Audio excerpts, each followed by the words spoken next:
بسم الله الرحمن الرحيم. إن الحمد لله نحمده ونستعينه ونستغفره ونؤمن به ونتوكل عليه ونعوذ بالله من شرور أنفسنا ومن سيئات أعمالنا من يهده الله فلا مضل له ومن يضلل فلا هادي له وأشهد أن لا إله إلا الله وحده لا شريك له وأشهد أن محمدا عبده ورسوله أما بعد فإن خير الحديث كتاب الله وخير الهدي هدي محمد صلى الله عليه وسلم وشر الأمور محدثاتها وكل محدثة بدعة وكل بدعة ضلالة وكل ضلالة في النار. فقد قال الله تعالى في كلامه المجيد والفرقان الحميد: أعوذ بالله من الشيطان الرجيم.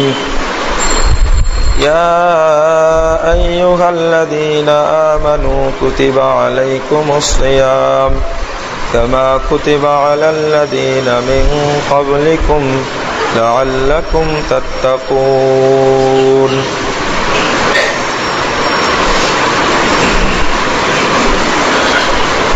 عن أبي هريرة رضي الله عنه قال قال رسول الله صلى الله عليه وسلم: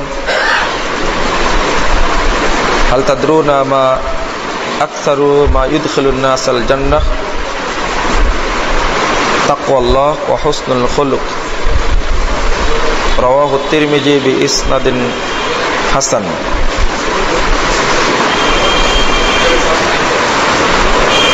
যাবতীয় হামদ ও সানা মহান রব্বুল আলামিনের জন্য, যাবতীয় দরুদ ও তাসলিম বর্ষিত হোক শেষ নবী আহমদ মুস্তফা মুহাম্মদ মুস্তফা সাল্লাল্লাহু আলাইহি ওয়াসাল্লামের প্রতি।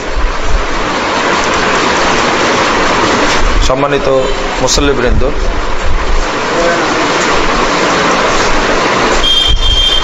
তাকওয়া মানুষের সর্বশ্রেষ্ঠ ভূষণ বা সর্বশ্রেষ্ঠ সম্পদ। এই তাকওয়া কিভাবে অর্জন করা যায়, অর্জিত হয় এবং তাকওয়াটা কি, এ বিষয়ে আমি আপনাদের সামনে আলোকপাত করার চেষ্টা করব ইনশাআল্লাহ। আমা তাওফীকি ইল্লা বিল্লাহ, আলাইহি তাওয়াক্কালতু ওয়া ইলাইহি উনীব। রমজান মাস তাকওয়ার মাস। যে আয়াতটি তেলাওয়াত করেছি, এই আয়াতটি পুরো রমজান মাসে প্রায় সকল মসজিদেই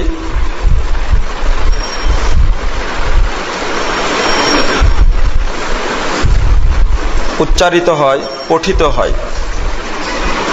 আল্লাহ রাব্বুল আলামিন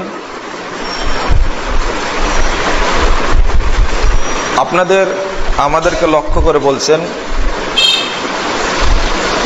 ইয়া আইয়ুহাল্লাযীনা আমানু কুতিবা আলাইকুমুস সিয়াম। হে ঈমানদারগণ, তোমাদের প্রতি সিয়াম ফরজ করা হয়েছে, ইতিপূর্বের লোকদের উপরে ফরজ করা হয়েছিল, লাআল্লাকুম তাত্তাকুন, যেন তোমরা তাকওয়াশীল হতে পারো। তাকওয়া এত বড় গুরুত্বপূর্ণ একটা জিনিস। মুহাম্মদ সাল্লাল্লাহু আলাইহি ওয়াসাল্লাম খুতবাতুল হাজা নামে একটি খুতবা দিতেন। এই খুতবার শুরুতে 3টি আয়াত তেলাওয়াত করতেন। সূরা নিসা প্রথম আয়াতটি, হামদ এবং সানার পরেই বলতেন: আশহাদু আল্লা ইলাহা ইল্লাল্লাহ ওয়া আশহাদু আন্না মুহাম্মাদান আবদুহু ওয়া রাসূলুহু। ইয়া আইয়ুহান নাসু তাকু রাব্বাকুমুল্লাযী খালাকাকুম মিন নাফসিন ওয়াহিদা। প্রথম আয়াতের শুরুটা হলো: হে মানব মণ্ডলী, তোমরা এক আল্লাহকে ভয় করো, যিনি তোমাদেরকে একটা প্রাণ হতে তৈরি করেছেন। দ্বিতীয় আয়াত পড়তেন: ইয়া আইয়ুহাল্লাযীনা আমানুত্তাকুল্লাহ হাক্কা তুকাতি। হে ঈমানদারগণ, তোমরা আল্লাহকে ভয় করো হাক্কা তুকাতি, ভয় করার মতো। তৃতীয় আয়াতটি বলতেন, যখনই তিনি খুতবা দিতেন তখনই এই আয়াত তিনটি পড়তেন। এই খুতবাটার নাম হলো খুতবাতুল মাসুরা, খুতবাতুল হাজা। আবারও বলতেন, ইয়া আইয়ুহাল্লাযীনা আমানুত্তাকুল্লাহ ওয়া কুলু কাওলান সাদীদা। দ্বিতীয় আয়াতটা সূরা আল ইমরানের 103 নম্বর আয়াত, আর চতুর্থ আয়াতটা সূরা আহজাবের শেষের এই দুই একটা আয়াতের আগে আসছে। হে ইমানদারগণ, তোমরা আল্লাহকে ভয় করো, ওয়া কুলু কাওলান সাদীদা, এবং হক কথা বলো, সত্য কথা বলো। খুতবাতেই তিনি এটা আলোচনা করতেন। মানে তিনটি আয়াতে তাকওয়াকে গুরুত্ব দিলেন মুহাম্মদুর রাসূলুল্লাহ সাল্লাল্লাহু আলাইহি সাল্লাম। প্রত্যেক খুতবায় কেন বলবেন এই কথাটা, তাকওয়ার কথা কেন বলবেন? আবু দাউদের দ্বিতীয় খণ্ডের 634 পৃষ্ঠায় একটা 54 পৃষ্ঠায় একটা হাদিস বর্ণিত হয়েছে। রাসূলুল্লাহ সাল্লাল্লাহু আলাইহি ওয়াসাল্লাম একদিন বক্তব্য দিলেন, সালাত শেষ করে ঘুরে বসে বক্তব্য দিলেন। বক্তব্য শোনার পরে সাহাবী ইরবাজ ইবনে সারিয়া বলছেন, একজন সাহাবী দাঁড়িয়ে বলছেন, ইয়া রাসূলুল্লাহ, কান্না হাদিহি মাউদাতু মুআদ্দিন ফাউসিনা। হে আল্লাহর নবী, মনে হচ্ছে আপনার এই বক্তব্যই শেষ বক্তব্য, আর কখনো বক্তব্য রাখবেন না। ফাউসিনা, সুতরাং আপনি আরো আমাদেরকে ওসিয়ত করুন, আমাদেরকে আরো কিছু বলুন। তখন রাসূলুল্লাহ সাল্লাল্লাহু আলাইহি ওয়াসাল্লাম একটি কথা বললেন, উসিকুম বিতাকওয়াল্লাহ। সর্বপ্রথম বললেন, আমি তোমাদেরকে ওসিয়ত করছি তোমরা আল্লাহ ভীতি অর্জন করো। মুসনাদে আহমদ 11791 নম্বরে একটি হাদিস বর্ণিত হয়েছে।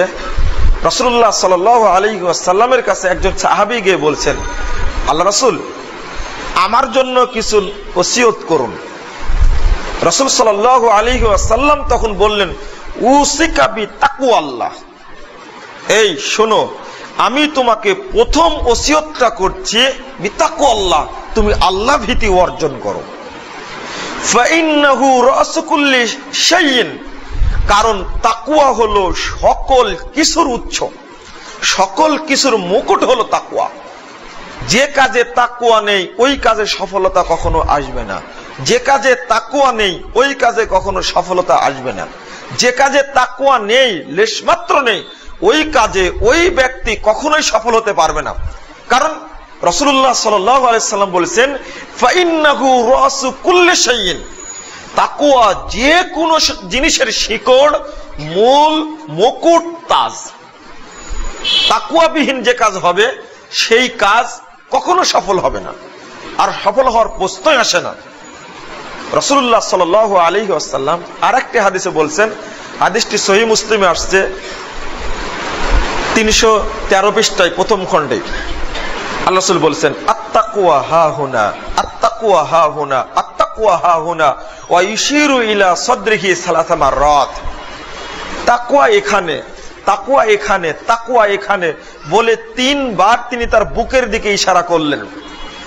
অর্থাৎ তাকওয়াটা ধরা যায় না, তাকওয়া দেখা যায় না, তাকওয়াকে পরিমাপ করা যায় না। তাকওয়া এমন একটা জিনিস, আমাদের মধ্যে কার তাকওয়া অর্জিত হয়েছে, কোন ব্যক্তির ভিতরে তাকওয়া আছে আমি বা আপনি জানি না, বা জানার চেষ্টাও করি না। রমজান মাস আল্লাহ রাব্বুল আলামিন দিলেন এত আমূল। এই মাসে ইফতার করি, মানুষকে ইফতার করাই, সাহারি নিজে করি, অপরকে সাহারি করাই। এই মাসে আমি সারাটি মাস কোরআন তেলাওয়াত করি, 1 বার 2 বার 3 বার খতম করি আমি। এই মাসে সাদাকা করতে করতে করতে সব শেষ করে দিই। এই মাসে আমি যাকাত দিই, এই মাসে আমি ইতিকাফ করি, এই মাসে আমি লাইলাতুল কদর জাগি, এই মাসে আমি সাদাকুল ফিতর আদায় করি, আমি এত আমল করি, সালাতুত তারাবি পড়ি। এই মাসে আমি সারাক্ষণ ইবাদতের মধ্যেই থাকি। এই মাসে কোনো পাপ কাজ করি না, এই মাসে আমি অন্যায় করি না, আমি এই মাসে স্ত্রী সম্ভোগ করি না। এই মাস পুরোটা 30টা দিন সুবহ সাদেক থেকে সূর্যাস্ত পর্যন্ত আমি না খেয়ে থাকি। অথচ আল্লাহ ছোট্ট কথাই বললেন তাত্তাকুন, তোমরা যেন তাকওয়াশীল হতে পারো। এই ছোট্ট শব্দে বললেন কেন? তাকওয়াটাই যে মূল। মুহাম্মদুর রাসূলুল্লাহ সাল্লাল্লাহু আলাইহি ওয়াসাল্লাম তাকওয়া সম্পর্কে আল্লাহ রাব্বুল আলামিনের পক্ষ থেকে সংবাদ দিচ্ছেন কি, সেটা অল্প কথায় আমরা জেনে নিই। তাকওয়ার ব্যাপারে পবিত্র কোরআনে যা বলা হয়েছে, অন্য কোনো আমলের ব্যাপারে, অন্য কোনো বিষয়ে এত স্পষ্ট এবং এত গুরুত্ব সহ বলা হয়নি। আল্লাহ বলছেন ওমাইয়াত্তাকিল্লাহ, সূরা তালাক 2 নম্বর আয়াত, যে ব্যক্তি আল্লাহ ভীতি অর্জন করবে, যার মধ্যে আল্লাহ ভীতি থাকবে, ইয়াজআল্লাহু মাখরাজা, ওই ব্যক্তির জন্য আল্লাহ রাব্বুল আলামিন যাবতীয় রুজির পথ উন্মুক্ত করে দিবেন। এই বাংলাদেশের মানুষ যদি তাকওয়াশীল হয়, এই বাংলাদেশের শাসককে সৌদি আরবে, আমেরিকায়, ব্রিটেনে, চীনে কখনো ভিক্ষার ঝুলি পাততে হবে না। দুবাই একটি ছোট্ট রাষ্ট্র, কুয়েত একটি ছোট্ট রাষ্ট্র, সেখানে আল্লাহ প্রবৃদ্ধি নাজিল করেছেন কেন? সেখানে শিরিক নেই, বেদাত নেই, মানুষ পূজা নেই, গাছ পূজা নেই, কেবলমাত্র আল্লাহর পূজা হয় সেখানে। আমাদের মানুষরা, আমাদের দেশের লোকরা বেশি মাজার পূজা করে, বেশি কবর পূজা করে, বেশি গাছ পূজা করে, খানকা পূজা করে বেশি। আল্লাহ পূজা করার লোক খুব কম, পীর পূজা বেশি করে, ছবি পূজা বেশি করে, মূর্তি পূজা বেশি করে। এই দেশে আল্লাহর রহমত নাজিল হবে কেন?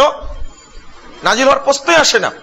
আল্লাহ রাব্বুল আলামিন বলছেন, যদি একনিষ্ঠ চিত্তে কোনো ব্যক্তি আল্লাহকেই ভয় করে, যার মধ্যে আল্লাহ ভীতি অর্জিত হবে, আল্লাহ তার রুজিতে সমস্যা করবে না, সব রুজির পথ উন্মুক্ত করে দিবেন।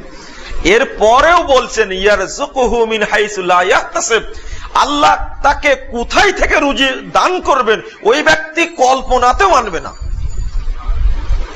তারপরে বলছেন ওয়ামাইয়া তাওয়াক্কাল আলাল্লাহ, যে ব্যক্তি একমাত্র আল্লাহর প্রতি ভরসা করবে, আল্লাহর উপরে তাওয়াক্কুল করবে, ফাহুয়া হাসবু, আল্লাহই তার জন্য যথেষ্ট, অন্য কারো প্রয়োজন নেই। ইন্নাল্লাহা বালিগু আমরি, আল্লাহ রাব্বুল আলামিন তার কাজকে সফল করাবেনই, এতে কোনো সন্দেহ নেই। এটা আল্লাহর ভাষা। যদি তাকওয়া অর্জিত হয় আর আমি যদি একমাত্র আল্লাহর প্রতি তাওয়াক্কুল করি, তাহলে আল্লাহ রাব্বুল আলামিন আমার কাজ সফল করবেন, এটা ওয়াদা স্বয়ং আল্লাহ রাব্বুল আলামিনের। কেন করবেন না? আমি দেখেছি ইব্রাহিম আলাইহিস সালামকে আল্লাহ করেছেন। ইব্রাহিম আলাইহিস সালাম একমাত্র তাওয়াক্কুল করলেন আল্লাহর কাছে, যখন তাকে হাত পা বেঁধে আগুনের গর্তের মধ্যে ফেলে দেওয়া হচ্ছে, যে আগুন দাউ দাউ করে জ্বলছে, ঠিক ওই মুহূর্তে ফেলে দেওয়া হচ্ছে, জিবরিল আমিন এসে উপস্থিত, আসমানে মাথা জমিনে পা, লক্ষ্য করে বলছেন আল্লাহ কালাইহা যাইয়া ইব্রাহিম, ইব্রাহিম আমি কি তোমার কোনো উপকার করতে পারি? ইব্রাহিম আলাইহিস সালাম জিবরিল আমিনের এই প্রস্তাব নাকচ করে দিয়ে বললেন, না জিবরিল, তোমার সাহায্যের প্রয়োজন নেই, কারণ তোমার সাহায্য হলো সসীম, আল্লাহর সাহায্য হলো অসীম, তোমারটা শেষ হবে এক সময়। যে জিবরিল সম্পর্কে ইব্রাহিম আলাইহিস সালাম জানেন, কাবা ঘরের ভিতটা তখন দেখা যাচ্ছিল না, বালির তলে চাপা পড়েছিল, সেই বালির ভিতকে এক পাখার আঘাতে ঝাপটা মেরে ভিতটা বের করে দিলেন। তার সামনে দেখতে পেয়েছেন, ইব্রাহিম আলাইহিস সালাম দেখেছেন জিবরিলের শক্তি, জিবরিলের শক্তি আল্লাহ এতই দিয়েছেন, এরকম 14 কোটি পৃথিবীকে তিনি এক ঝাপটায় ধ্বংস করে দিতে পারেন, জিবরিলের এত শক্তি। অথচ ইব্রাহিম আলাইহিস সালাম বললেন, লা জিবরিল, তোমার সাহায্যের প্রয়োজন নাই, হাসবুনাল্লাহ, আল্লাহই যথেষ্ট, ওয়া নি'মাল ওয়াকিল, তিনি সুন্দর ব্যবস্থা করবেন আমার জন্য। তাকওয়া কতটুকু! অগ্নির গর্ভের মধ্যে ইব্রাহিমের হাত পা বেঁধে যখন ফেলা দিচ্ছে, ফেলা হচ্ছে যখন ইব্রাহিম আলাইহিস সালামকে, তখনই আল্লাহর পক্ষ থেকে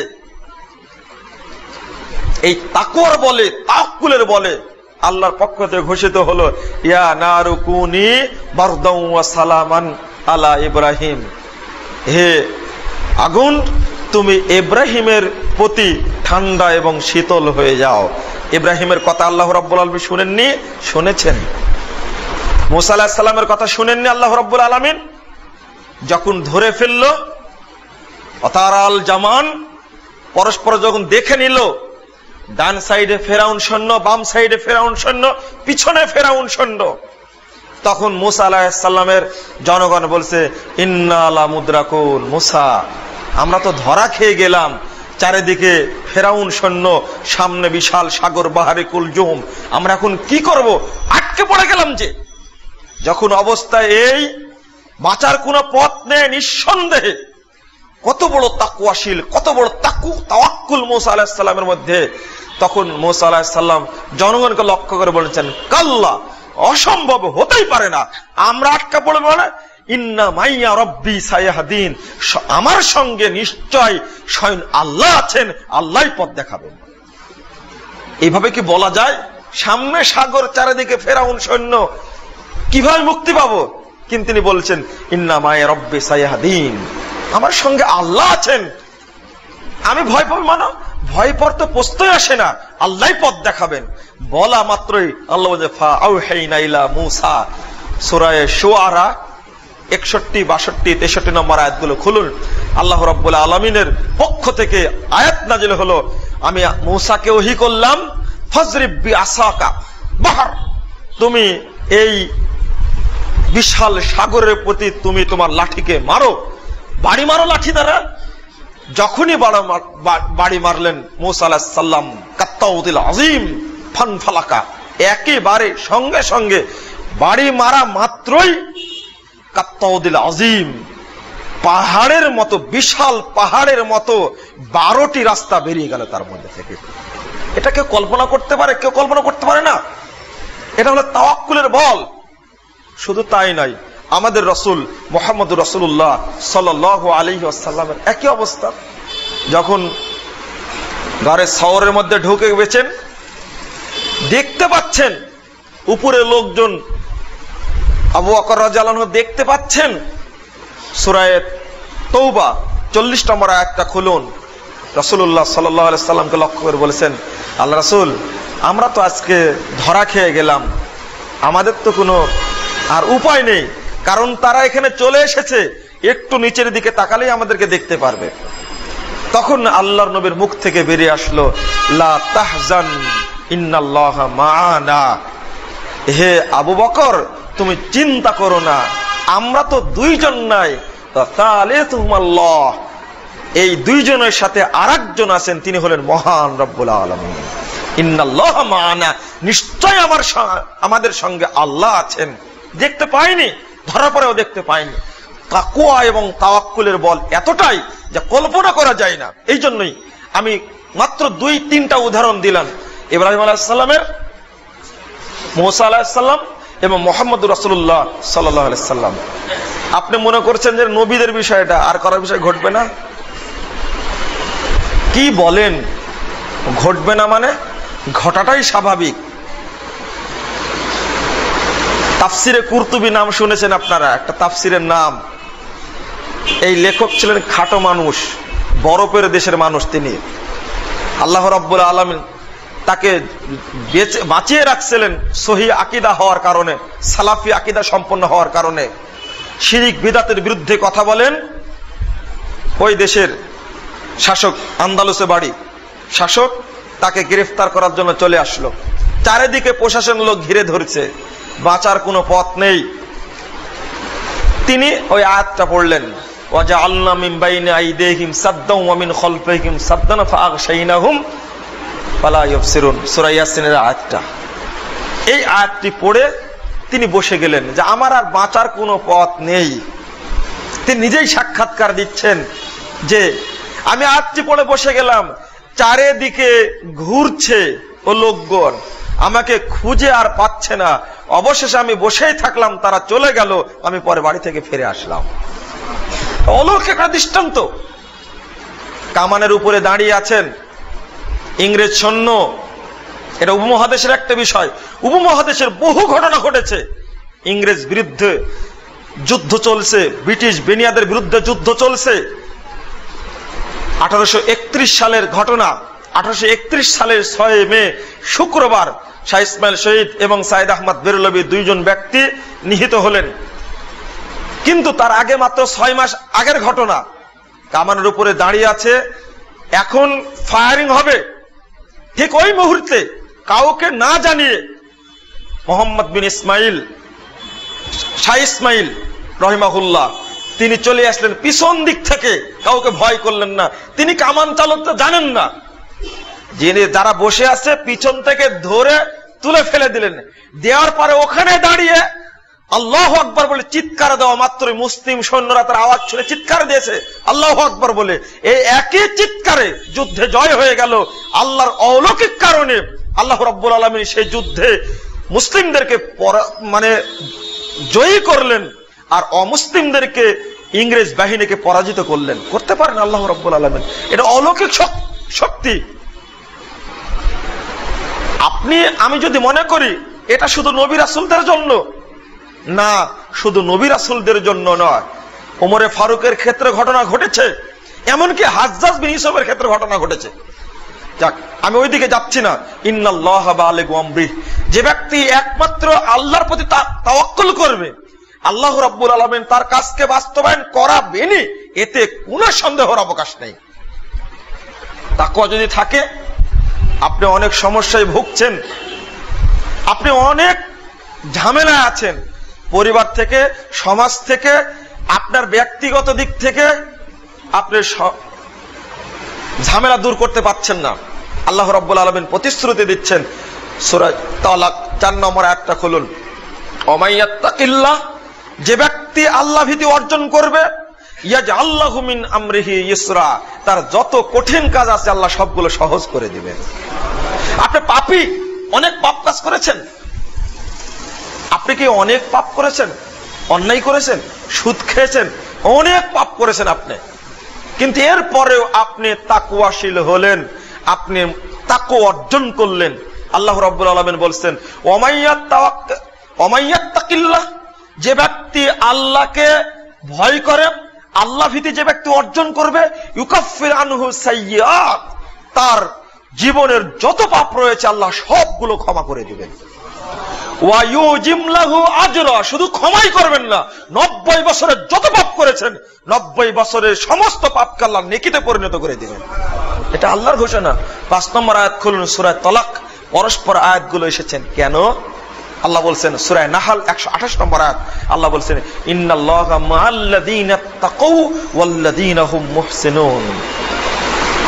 তাকওয়া এমন একটা জিনিস, আপনার সঙ্গে আল্লাহ থাকে না, আর একজনের সাথে আল্লাহ থাকে না, আমার সঙ্গে আল্লাহ থাকে না, কিন্তু ওই মসজিদের ঝাড়ুদার, এই রোডের ঝাড়ুদার, প্রধানমন্ত্রী দপ্তরের ঝাড়ুদার যদি তাকওয়াশীল হয়, আল্লাহ বলছেন ওই ঝাড়ুদারের সঙ্গে আল্লাহ সর্বক্ষণ থাকে। কিভাবে? ইন্নাল্লাহা মাআল্লাযীনা তাকাউ, নিশ্চয় আল্লাহ তাদের সঙ্গে থাকেন যারা আল্লাহ ভীতি অর্জন করেছে। আপনার কাছে কেমন মনে হলো মসজিদের ঝাড়ুদার তাকওয়াশীল হতে পারে কিভাবে? একটা প্রতিষ্ঠানের সে কর্মচারী তাকওয়াশীল হতে পারে কিভাবে? তাকওয়া ছাড়া যে কোনো কিছুর মূল্য নেই। 10 কোটি টাকার 5 পয়সা দাম নেই আল্লাহর কাছে, কোনো দাম নেই। গোটা দেশ আপনি দান করে দেন, কোনো দাম নেই যে তাকওয়া আপনার মধ্যে না থাকে। আপনি সব সম্পত্তি আপনি দান করে দেন, আপনার যাবতীয় সম্পদ আল্লাহর কাছে দান করে দেন, 5 পয়সা দাম নেই যদি ভিতরে তাকওয়া না থাকে। কিন্তু এক ব্যক্তি কিছুই দান করেনি, ভিতরে তাকওয়া আছে, আপনার চেয়ে ওই তাকওয়াশীল ব্যক্তির দাম আল্লাহর কাছে অনেক অনেক অনেক। তার কারণ মক্কা বিজয়ের দিনে রাসূলুল্লাহ সাল্লাল্লাহু আলাইহি ওয়াসাল্লাম বেলালকে বললেন, বেলাল উঠো কাবা ঘরের ছাদের উপরে। বেলাল ছিলেন কুৎসিত, কালো, চ্যাপ্টা, দেখতে খুব খারাপ। উপরে চড়ে দেওয়া মাত্রই আত্তাব ইবনে আসিদ, কুরাইশদের একজন নেতা, বলে দিল আলহামদুলিল্লাহিল্লাযী কবাজা আবি হাত্তা ইয়ারাল হাযাল ইয়াম, বলে দিল যে আল্লাহর প্রশংসা করছি, যে আল্লাহ আমার বাপকে আগেই মৃত্যু দিয়েছে, আজকের এই দৃশ্য দেখার পূর্বেই মৃত্যু দিয়েছে, যেন আল্লাহর প্রশংসা করছে। নাউজুবিল্লাহ। আর হারিস বিন হিসাব বলছে যে হায় আক্ষেপ, মা ওয়াজাদা মুহাম্মাদুন ইল্লা হাযাল গুরাবুল আসওয়াদ মুয়াজ্জিনান, আজকে মক্কা বিজয়ের দিনে মোহাম্মদ এই কালো কাকটি ছাড়া আর কাউকে মুয়াজ্জিন হিসাবে পেল না, সে কাবা ঘরের ছাদের উপরে তুলে দিল, কাবা ঘরের মর্যাদা নষ্ট করে দিল। তাকওয়ার মর্যাদা শোনেন। আর আবু সুফিয়ান তখন বলল যে লা আকুলু শাইয়ান, আমি আর কিছু বলবো না। এই তিনজন যুক্তি করে মুহাম্মদ সাল্লাল্লাহু আলাইহি সাল্লাম যে নির্দেশ দিয়েছেন কাবা ঘরের উপরে উঠার বেলালকে, এই জিনিসটা দেখে আবু সুফিয়ান মেনে নিতে পারেনি, আত্তাব বিন আসিদ মেনে নিতে পারেনি, মেনে নিতে পারেনি হারিস বিন হিশাম। এ কি করলো? কাবা ঘরের মর্যাদা নষ্ট করলো। আবু সুফিয়ান বলেছে আমি কিছুই বলবো না, কারণ আখাফু আইয়ুখবিরা বিহি রব্বুস সামা, কারণ আমি কিছু বললে আসমানের রব মোহাম্মদকে খবর দিয়ে দিবে। ঘটনা তো গোপন নেই, খবর তো দিয়েই দিয়েছেন। রাসূলুল্লাহ সাল্লাল্লাহু আলাইহি সাল্লামের উপরে ওহী নাজিল হলো, বেলাল তাকওয়াশীল ব্যক্তি, তার ব্যাপারে এরা এই কটূক্তি করেছে, আল্লাহ সহ্য করতে পারেননি। বেলাল ছিল দরিদ্র পরিবারের এক সন্তান, চ্যাপ্টা, দেখতে ভালো না, কালো, কুৎসিত, একটা হাবশি গোলাম বেলাল ছিল। কিন্তু বেলাল সম্পর্কে, তাকওয়াশীল ব্যক্তি সম্পর্কে কটূক্তি করার কারণে আল্লাহ সহ্য করতে পারেনি, আরশ কেঁপে উঠেছে। আল্লাহর পক্ষ থেকে সরাসরি ওহী নাজিল হলো মিনা প্রান্তরে। ওহী নাজিল হওয়ার পরে রাসূলুল্লাহ সাল্লাল্লাহু আলাইহি সাল্লাম সকল মানুষকে একত্রিত করে ভাষণ দিচ্ছেন, ইয়া আইয়ুহান নাস ইন্না রাব্বাকুম ওয়াহিদ ওয়া ইন্না আবাকুম ওয়াহিদ। শুনে রাখো, নিশ্চয় তোমাদের রব একজন, তোমাদের পিতা একজন। লা ফাসলা লি আরাবিয়্যিন আলা আজাবিয়্যিন ওয়ালা আজাবিয়্যিন আলা আরাবিয়্যিন ওয়ালা লি আসওয়াদা আলা আহমারা ওয়ালা লি আহমারা আলা আসওয়াদা। শোনো, কালার উপরে ধলার, ধলার উপরে কালোর, আরবির উপরে আজমির, আজমির উপরে আরবির কোনো প্রাধান্য নাই। ইল্লা বি তাকওয়া, তাকওয়া ছাড়া কোনো প্রাধান্য নেই। কুল্লুকুম মিন আদম ওয়া আদম মিন তুরাব, সবগুলোর জন্ম হয়েছে আদম থেকে, আর আদমের সৃষ্টি হয়েছে মাটি থেকে, সুতরাং কারো অহংকার নেই। এই ভাষণ রাসূল মুহাম্মদ সাল্লাল্লাহু আলাইহি সাল্লাম সাহাবীদের সামনে পেশ করতেই আয়াত নাজিল হয়ে গেল। সূরা হুজুরাত 13 নম্বর আয়াত পড়ে দিলেন, ইন্না আকরামাকুম ইনদাল্লাহি আতকাকুম। আয়াত চলে আসলো, নিশ্চয় তোমাদের মধ্যে আল্লাহর নিকটে ওই ব্যক্তি সবচেয়ে বেশি সম্মানিত যে ব্যক্তি সবচেয়ে বেশি তাকওয়াশীল। তাহলে এখানে মর্যাদা ফুটে উঠলো বেলাল রাদিয়াল্লাহু আনহুর। বেলাল রাদিয়াল্লাহু আনহুকে তারা সহ্য করতে পারেনি, কিন্তু এই কটূক্তি করার কারণে আল্লাহর আরশ কেঁপে উঠেছে, আল্লাহর পক্ষ থেকে ওহী নাজিল হয়েছে, তাকওয়ার বল সামনে চলে এসেছে। তাকওয়া এমন একটা জিনিস যা পৃথিবীর কোনো শক্তি বাদ দিতে পারে না, বাধা দিতে পারে না। যদিও বেলাল ছিলেন একটা গোলাম, কুৎসিত, কালো, এই জন্য প্রধানমন্ত্রীর কোনো মূল্য নেই যে তার মধ্যে তাকওয়া না থাকে। কিন্তু তার একটা ঝাড়ুদার, তার যে জুতা কালি করে দেয়, আপনার প্রতিষ্ঠানে ঝাড়ুদারের মধ্যে যদি তাকওয়া সৃষ্টি হয়, যদি তাকওয়া থাকে, আপনার কোটি কোটি টাকা, হাজার হাজার কোটি টাকার কোনো দাম নেই, আপনার মর্যাদার কোনো দাম নেই। আল্লাহর নিকটে ওই ব্যক্তির দামই বেশি যে ব্যক্তির তাকওয়া সবচেয়ে বেশি। আল্লাহ তাকে মূল্যায়ন আগে করেন, তার কথা আগে শুনেন। আপনি এই হাদিসটা মুসনাদে আহমদে আসছে, 23,536 নম্বর হাদিস। এই হাদিস প্রমাণ করে তাকওয়া সবচেয়ে বড়, তাকওয়া সবচেয়ে বলবান একটা জিনিস। মুহাম্মদ রাসূলুল্লাহ সাল্লাল্লাহু আলাইহি ওয়াসাল্লাম বলেছেন, তাকওয়ার ফলাফলটা এতই বেশি। আপনি আমি জান্নাতে যাব, কিন্তু আপনাকে আমাকে মেহমানদারি করবেন কে? কিন্তু একজন তাকওয়াশীল প্রকৃত ব্যক্তি যে জান্নাতে যায়, তাকে মেহমানদারি করাবেন কে? আল্লাযীনা তাকাউ লাহুম জান্নাতুন তাজরি মিন তাহতিহাল আনহার খালিদিনা ফিহা। যারা তাকওয়াশীল হবে ওই ব্যক্তিরা জান্নাতে অবস্থান করবেন, যে জান্নাতের তলদেশ দিকে নহর সম প্রবাহিত হচ্ছে। খালিদিনা ফিহা, তারা অনন্তকাল জান্নাতে থাকবে। শুধু তাই নয়, নুজুলাম মিন ইনদিল্লাহ, তাকওয়াশীলদের মেহমানদারি জান্নাতে করবেন সরাসরি আল্লাহ রাব্বুল আলামিন। এই জন্য সিয়ামটা হলো তাকওয়ার জিনিস। কে তাকওয়া অর্জন করবে? আপনি সিয়াম পালন করে 11 মাসের জন্য আপনি থলিটা ভর্তি করুন, থলিটা ভর্তি করলেই আপনি 11টি মাস আপনি চলতে পারবেন তাকওয়ার উপরে।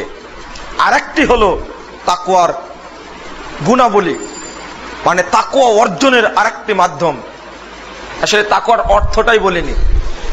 তাকওয়া অর্থ হলো বিরত থাকা, তাকওয়া অর্থ হলো পাপ থেকে মুক্ত থাকা, আল্লাহকে ভয় করে যাবতীয় অন্যায় কাজ থেকে বিরত থাকা এবং আল্লাহর ভয়ে আল্লাহর নির্দেশ পালন করার নাম হলো তাকওয়া।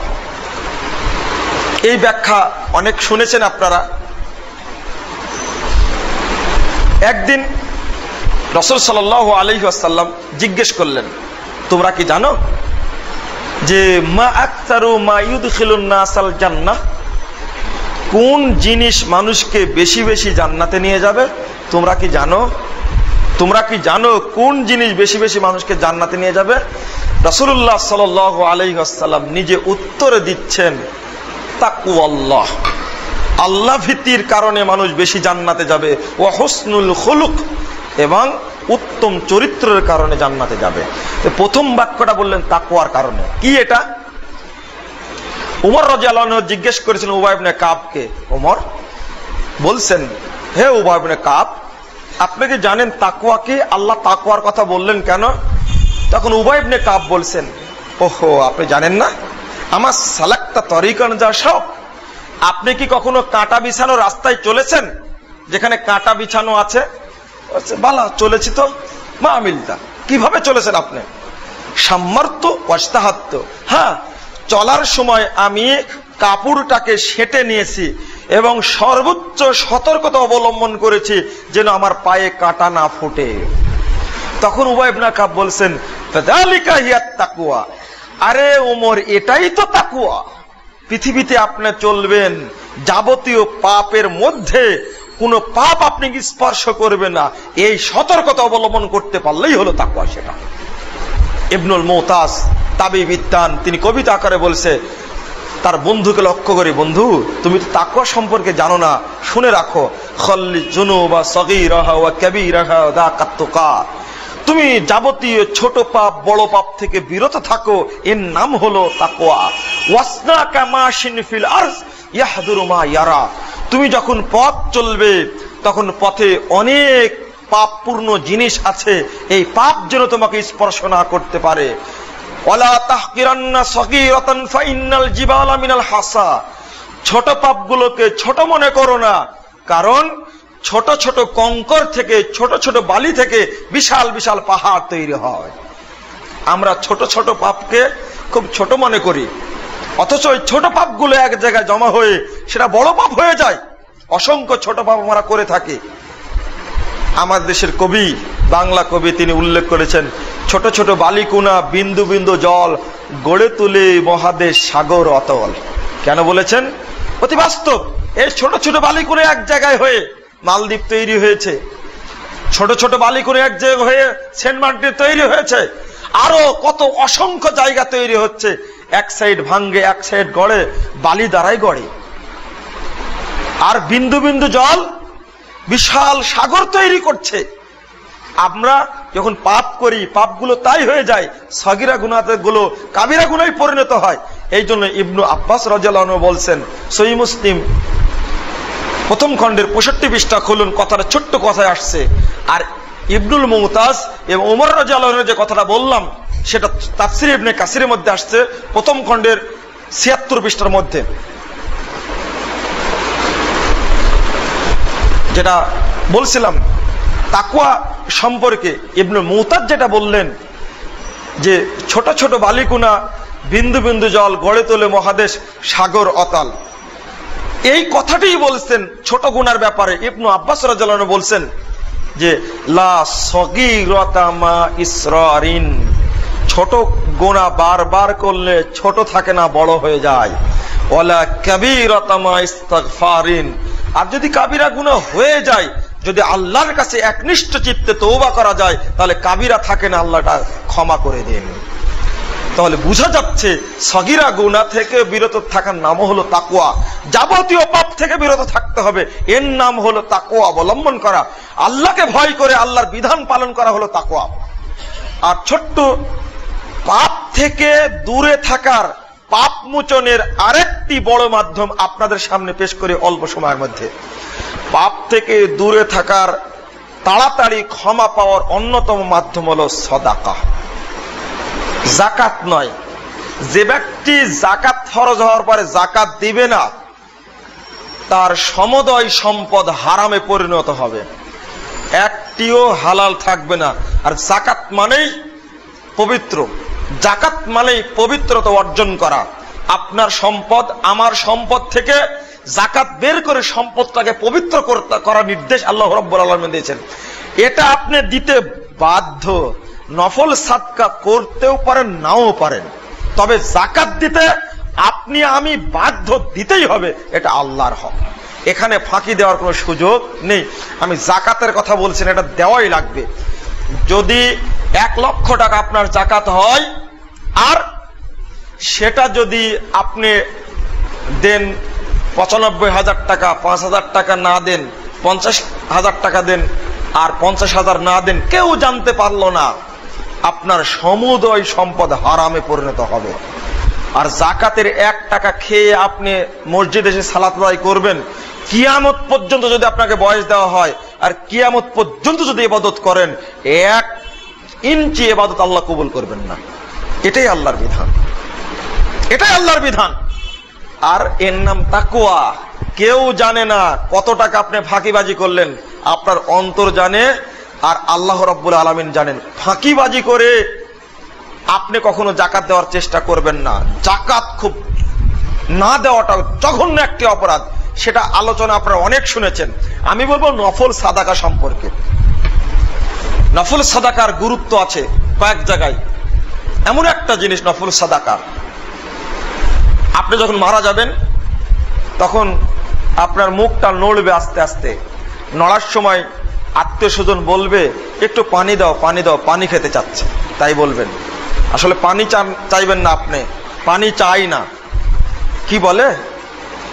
রব্বি লাউলা আখারতানি ইলা আসালিন করিব ফাআসাদদাকা ওয়া আকুম মিনাস সালিহিন। রব্বি, হে আল্লাহ, তুমি আমাকে একটু সময় দাও, একটু সময় আমাকে দাও, ফাআসাদদাকা, আমি একটু সাদকা দিতাম, ওয়া আকুম মিনাস সালিহিন, আমি সৎ বান্দাদের অন্তর্ভুক্ত হতাম।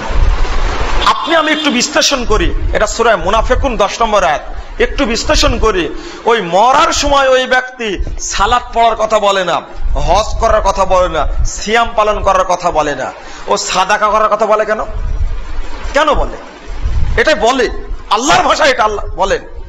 রাসূলুল্লাহ সাল্লাল্লাহু আলাইহি সাল্লাম বলেছেন, সহিহ বুখারী 1419 নম্বর হাদিস, আল্লাহ রাসূলকে একজন প্রশ্ন করলেন, আল্লাহ রাসূল, আইয়ু সাদাকা আফজালু, সর্বোত্তম সাদাকা কোনটি আপনি বলেন তো?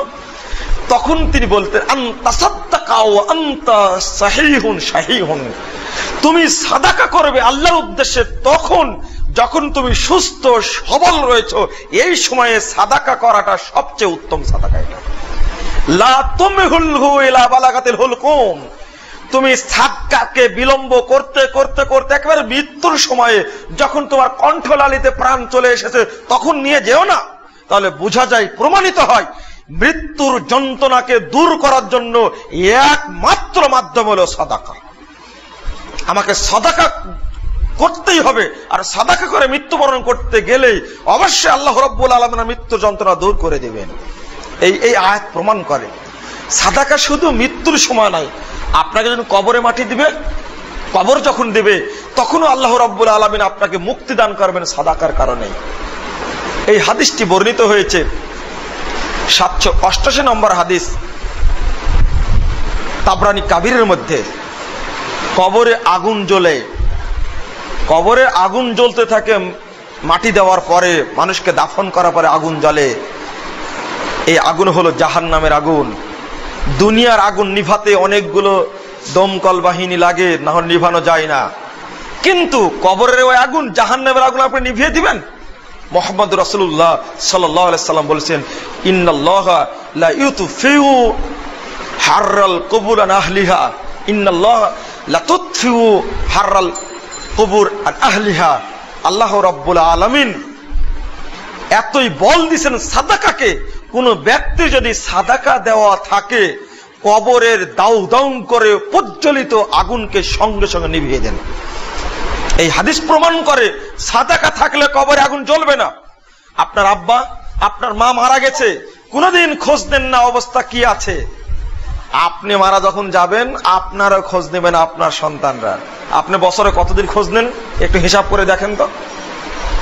আপনি মারা যান, আপনার ছেলের সন্তানও খোঁজ নিবে না। কিন্তু আজকে একটু মনে করুন পিতামাতার কথা, আজকে একটু স্মরণ করুন আপনার পিতামাতার উদ্দেশ্যে। আপনার স্ত্রী মারা গেছে অথবা আপনার স্বামী মারা গেছে, যদি কোন মহিলা স্বামীর উদ্দেশ্যে, কোন স্বামী তার ওয়াইফের জন্য যদি একটু সাদাকা করে, আল্লাহ রাব্বুল আলামিনের ওয়াদা অনুযায়ী ওই সাদাকার বিনিময়ে কবরে আযাব আল্লাহ ক্ষমা করে দিবেন। কিন্তু কে করে? শুধু কবরে, মৃত্যু গেল, কবর গেল, এবার হাসরে। জি আমি শেষ করে দেব, আপনারা ব্যস্ত হবেন না। রাসূলুল্লাহ সাল্লাল্লাহু আলাইহি ওয়াসাল্লাম বলেছেন কাল কিয়ামতের মাঠে সূর্য তো মাথার উপরে থাকবে, আধাত থাকবে, এটা কোনো হাদিস দ্বারা প্রমাণিত নয়। সূর্য থাকবে মাথার কাছাকাছি, আধা মাইল আসছে কোন হাদিসে। এমন তাপ দিবে মানুষ এই তাপের কারণে ঘামের মধ্যে ডুবতে থাকবে। এই অবস্থায় আপনাকে মুক্তি দিবে কিসে? রাসূলুল্লাহ সাল্লাল্লাহু আলাইহি ওয়াসাল্লাম বলছেন ইন্নাল্লাহ লিকুল্লি যি ইমরিন সাদাকাতিন ফি দিল্লি সাদাকাতিহি, লিকুল্লি ইমরিন ফি দিল্লি সাদাকাতিহি হাত্তা ইউকদা ইয়াউমাল কিয়ামাহ। সহিহ ইবনে হিব্বান 3310 নম্বর হাদিস। রাসূলুল্লাহ সাল্লাল্লাহু আলাইহি ওয়াসাল্লাম বলেছেন প্রত্যেক ব্যক্তি কাল কিয়ামতের মাঠে তার সাদাকার ছায়ার তলে অবস্থান করবে, সূর্য কিছু করতে পারবে না তাকে। যে যতটুকু সাদাকা দিবে ওই সাদাকার ছায়ার তলে কাল কিয়ামতের মাঠে অবস্থান করবে। কতক্ষণ? হাত্তা ইউকদা ইয়াউমাল কিয়ামা, যতক্ষণ 50,000 বছর পর্যন্ত ওই সাদাকার নিচেই থাকবে, যতক্ষণ ফয়সালা তার না হবে। সাদাকার বল এতই বেশি, সাদাকার বল এতই বেশি, আল্লাহু আকবার, বুঝে বলে বোঝানো যাবে না। কিয়ামতের মাঠের অবস্থা 1413 নম্বর হাদিস সহিহ বুখারীতে আসছে। রাসূলুল্লাহ সাল্লাল্লাহু আলাইহি ওয়াসাল্লাম বলছেন কাঠগড়া যখন উপস্থিত হবে, বিচারে যখন সম্মুখীন করা হবে, তখনকার অবস্থা যখন ডানে তাকাবে তখন দেখবে জাহান্নাম দাউ দাউ করে জ্বলছে।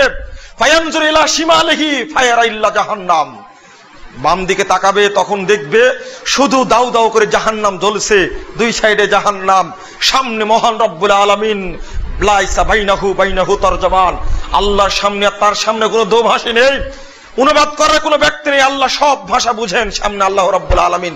এই অবস্থাটা বুঝাতে গিয়ে মহান রাসূল মুহাম্মদ সাল্লাল্লাহু আলাইহি ওয়াসাল্লাম বলছেন, হে সাহাবীরা, এই অবস্থায় তুমি মুক্তি পাবে কিভাবে?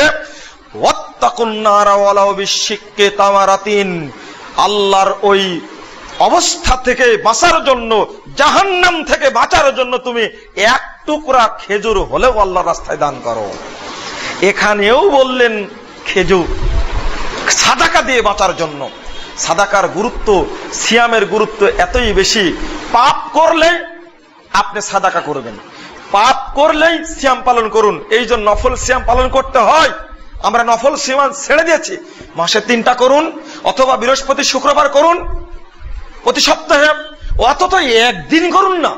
আল্লাহ রাব্বুল আলামিন বলেছেন মান সামা ইয়ামান, যে ব্যক্তি একদিন সিয়াম পালন করবে, বা'দাল্লাহু মা বাইনাহু বাইনাস সামাই আনিন নার, ওই ব্যক্তিকে আল্লাহ রাব্বুল আলামিন জাহান্নাম থেকে এত দূরে রাখবেন যত দূরে আসমান থেকে জমিনের পথ তত দূরে রাখবেন আল্লাহ।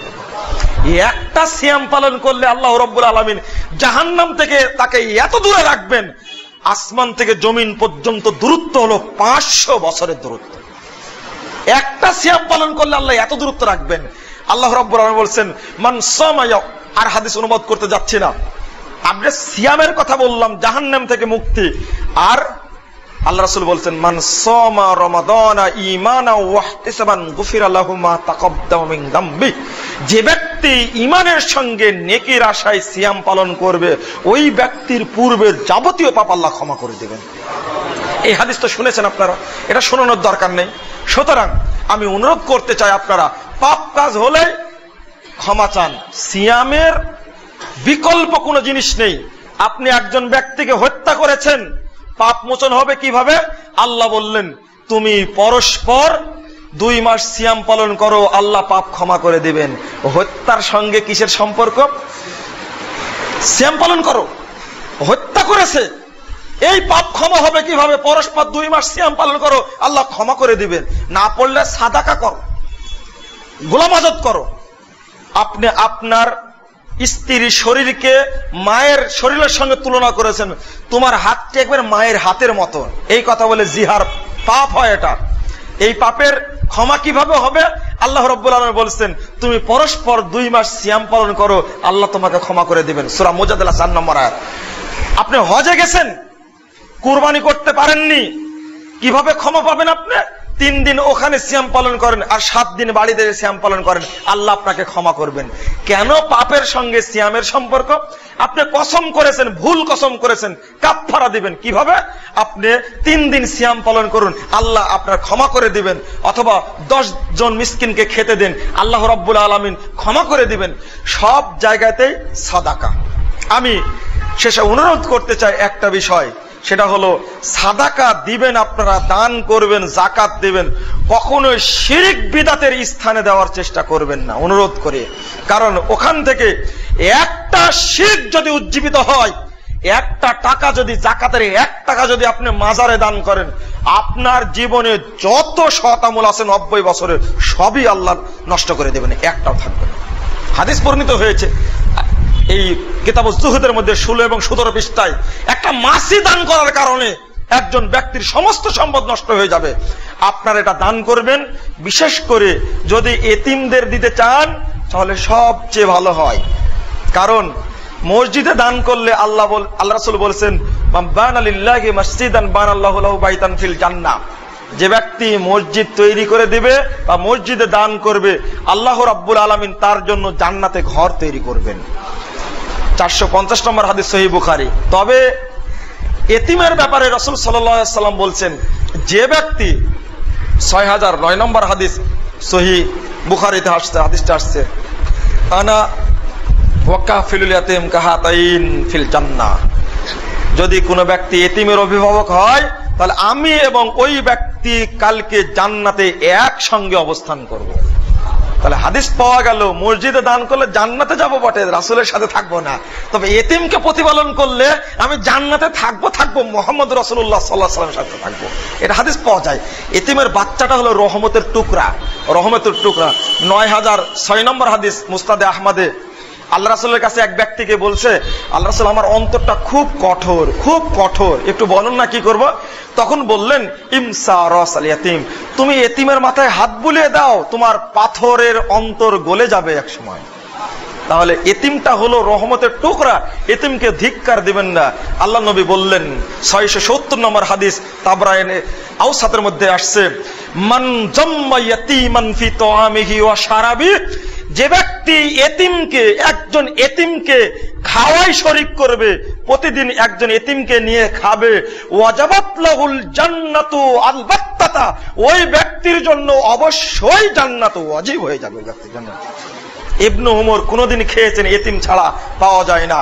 আমি আর এতিমের হাদিস বলতে চাচ্ছি না, আমি মোটের উপরে বলতে চাচ্ছি, আপনাদেরকে উৎসাহিত করতে চাচ্ছি যে আপনারা দান করায় বেশি বেশি উৎসাহিত হন, বেশি বেশি দান করুন। রমজান মাসই হলো দান করার সময়। অনেকে শুধু যাকাত বের করে, 1 টাকা দিতে চায় না। মুহাম্মদ সাল্লাল্লাহু আলাইহি সাল্লাম দান করতে করতে সবই শেষ করে দিতেন। ক্ষমা পাওয়ার জন্য আপনারা বেশি বেশি দান করার চেষ্টা করুন। আর দুঃখজনক হলো সত্য কথা, আপনার আমার টাকা দিয়ে আজকে মিডিয়াগুলোতে, লেখনীতে, লাইব্রেরিতে বেদাতি শিরিকপন্থী বইয়ে ভর্তি হয়ে গেছে। বিভিন্ন চ্যানেল, বিশেষ করে চ্যানেল আইটাতে দেখছেন আপনারা, মাই টিভিতে দেখছেন, সারা দিন মিথ্যাচার করছে, সারা দিন মিথ্যাচার করছে। ডাক্তার জাকির নায়েক যদি একটা টিভি চ্যানেল পরিচালনা করতে পারে গোটা বিশ্বের সাদাকা নিয়ে, আজকে সবচেয়ে শ্রেষ্ঠ চ্যানেল, শ্রেষ্ঠ দাওয়াত দিচ্ছেন জাকির নায়েক। আল্লাহ রাব্বুল আলামিন তাকে হেফাজত করুন, তার জন্য দোয়া করুন আপনারা। তিনি করতে পারছেন। আমার দেশের আলোচক দিয়ে পিস টিভি বাংলা তিনি পরিচালনা করছেন, আমরাই সেখানে আলোচনা করি। অথচ বাংলাদেশে কোনো মিডিয়া নেই। কেন? বাংলাদেশের অর্থশালী নেই? তারা কি এগিয়ে আসতে পারে না? সারাদিন মাই টিভিতে রাসূলের বিরুদ্ধে মিথ্যাচার করছে, চ্যানেল আয়ে রাসূলের বিরুদ্ধে মিথ্যাচার করছে, কোরআনের বিরুদ্ধে, আল্লাহর বিরুদ্ধে, ইসলামের বিরুদ্ধে সারাদিন মিথ্যাচার করছে। মক্কা মদিনার যারা কোরআন এবং সহিহ হাদিস পণ্ডিত তাদের মিথ্যাচার করছে। এমনকি একটা ইসলামী পত্রিকা মনে হয় ইনকিলাব পর্যন্ত গত শবে বরাতের সময়ে কিছু হকপন্থী আলেমকে সরাসরি বললো এলেম চোর বলে আখ্যায়িত করেছে। আমার কাছে পত্রিকার আমি সংরক্ষণ করে রাখছি। চলতে থাকুক। হকের বিরুদ্ধে কেউ অবস্থান করে কেউ টিকতে পারে না। কই জাকির নায়েকের সাথে পারছে না কেন? হাজার হাজার হিন্দু, লক্ষ লক্ষ হিন্দু প্রতিদিন ইসলাম গ্রহণ করছে, ইহুদি খ্রিস্টান ইসলাম গ্রহণ করছে মিডিয়ার কারণে। আপনারা এগিয়ে আসুন। একটা আমার লিখিত একটা তারাবি বইয়ের কারণে গোটা দেশে উলামা একরাম মিথ্যাচার করছে, অথচ আমরা ঘুমাচ্ছি কেন? অবশ্য আমরা পরিচয় দিই আহলে হাদিস, কিন্তু রফলে দিন আহলে হাদিস পরিচয় দিই, টাকাতে পরিচয় দিতে পারেন আহলে হাদিস? টাকা তো দিতে পারি আমি আহলে হাদিস। এই বইটি বিশেষ করে জাল হাদিসের কবলে। আপনি আশ্চর্য হবেন, গত জুমাতে অন্তত এই ঢাকার বুকে আমার কানে আসছে 15টি মসজিদে জাল হাদিসের কবলে রাসূলুল্লাহ সালাতে এই বইয়ের বিরুদ্ধে বক্তব্য দিয়ে 15টি মসজিদে। কারণ বইটি বের হওয়ার পরে চারিদিকে সমালোচনা শুরু হয়েছে। বাংলাদেশে যে সালাত প্রচলিত আছে এটা হলো পচা সালাত, এটা বেদাতি সালাত, এটা জাল জয়ীফ মুক্ত সালাত। সহিহ হাদিসটা মানুষের সামনে উন্মুক্ত করার চেষ্টা করেছি।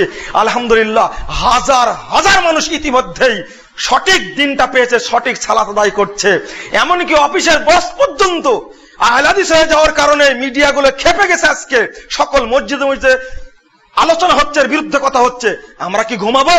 এখন আমাদের প্রয়োজন হলো আমাদের সাদাকা, আমাদের দান, আমাদের সাদকা দ্বারা, আমাদের যাকাতের পয়সা দ্বারা চারিদিকে বইগুলো প্রিন্ট করে লক্ষ লক্ষ কপি ছাপিয়ে দেওয়া। একটা হাদিস শুনিয়ে দিই। আল্লাহ রাসূল মুহাম্মদ সাল্লাল্লাহু আলাইহি ওয়াসাল্লাম বলেছেন, মান দাল্লা ইলা খায়রিন ফালাহু আজরু মিসলি ফাইলিহি। যে ব্যক্তি কল্যাণের দিকে মানুষকে ডাকে, ওই কল্যাণ পেয়ে যে নেকিটা অর্জন করবে, ওই ব্যক্তি হাজার হাজার মানুষ আমল করে যত নেকি হবে, ওই ব্যক্তির আমল নামায় তত নেকি অ্যাড হবে। এটা 3701 নম্বর হাদিস সহিহ বুখারী। সুতরাং আমি আপনাদের উদ্দেশ্যে বলতে চাই, আজকে রাসূল মুহাম্মদ সাল্লাল্লাহু আলাইহি ওয়াসাল্লাম আল্লাহ রাব্বুল আলামিন পবিত্র করে এবং সহিহ হাদিসের সম্মান রক্ষার্থে নিজের আর্থিক যতটুকু সাধ্য আছে রমজান মাসের উপলক্ষে এই নেকির উদ্দেশ্যে আপনারা ব্যয় করুন এবং ওই সমস্ত প্রতিষ্ঠানে দেওয়ার চেষ্টা করুন যেখানে শিরক বিদআতের বিরুদ্ধে আন্দোলন চলে, সেখানে যেখানে কোরআন এবং সহিহ হাদিসের প্রচারণা চলে, সেখানে আপনারা দান করার চেষ্টা করুন। আমি মিডিয়ার ব্যক্তি হিসাবে ক্ষিপ্ত হয়ে দুইটা কথা বলতে বাধ্য হলাম, আপনারা আমাকে ক্ষমা করবেন। কারণ আমি ক্ষিপ্ত হতাম না। আমি লিখছি, বক্তব্য দিচ্ছি, আমি দানছি, সারাদিন মিথ্যাচার করছে। আমি আপনাদের সকলের আপামার জনতার সহযোগিতা চাই। এই উদ্দেশ্যে বাংলার বুকে আল্লাহ রাব্বুল আলামিন যেন পবিত্র কোরআন এবং সহিহ হাদিসের জাগরণ যেন সৃষ্টি করেন, এজন্য আপনাদের সকলের সহযোগিতা চাচ্ছি। এবং এটাও চাচ্ছি যেন বাংলাদেশে একদিন তাওহীদের হুঙ্কার প্রজ্বলিত হয় এবং একদিন হবে ইনশাআল্লাহ। এই দাবিও আপনাদের কাছে করছি। আল্লাহ যেন এই আকুতি কবুল করেন। আল্লাহুম্মা আমিন। আকুলু কওলি হাদা আস্তাগফিরুল্লাহ লি ওয়া লাকুম ওয়া লিসাইরিল মুসলিমিন।